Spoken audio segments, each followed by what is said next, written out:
Mamit Mulalem is a mother of 5 who suffers from visual impairment but had to make a tough journey from Bakhar in the district of Kafta Humara in western Tigray to come to this IDP camp in Maqala. She says her and her family members left their homes after Ethiopian forces that had occupied the area started distributing flyers and posters in the village saying Tigrayans needed to leave.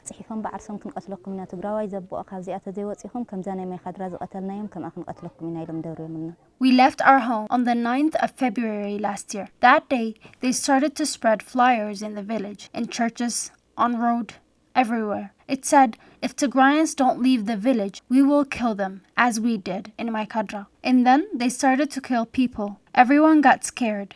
Everything was chaotic. That's when we lost touch with my 2 children. We left our home and went to a valley called Idris. After 10 days, we heard that the village was peaceful, so we decided to return. Right after we got home, they came and threatened my husband with a gun. We had no choice but to leave. Mami says she lost her eyesight some 5 years ago and feels she was a burden to her family while making the long and tough journey from western Tigray.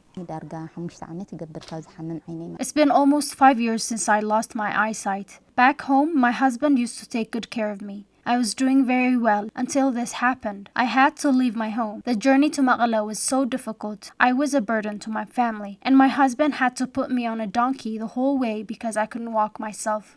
Mamit arrived to Maqala in September of 2021. Her youngest daughter is the one that cares for her, but tells us that the IDP camp is not suitable to support people like her who suffer from disability. It's hard to live in this camp with my special needs, but my youngest daughter is helping me cope here.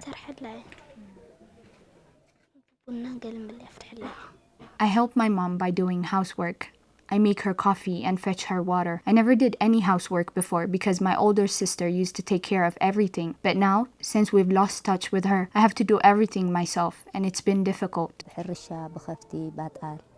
We were farmers. We had livestock, and we had a good income. We never knew what hunger is until we starved here. There is hunger in this camp. It's hard, especially as a mother, because whenever my kids ask for bread or some food, it breaks my heart not to be able to give it to them. Mami says the cold temperature in the IDP camp in Maqala is unbearable. She asks that the world should help her family and others like her who are in desperate need of food, blankets, and medication.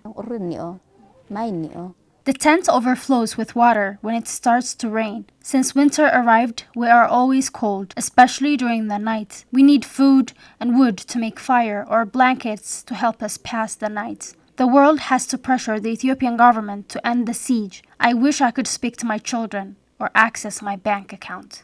Even now, almost 4 months into the humanitarian truce, IDPs are yet to receive the assistance that they so badly need. IDPs displaced from their homes in a systematic and deliberate campaign of ethnic cleansing.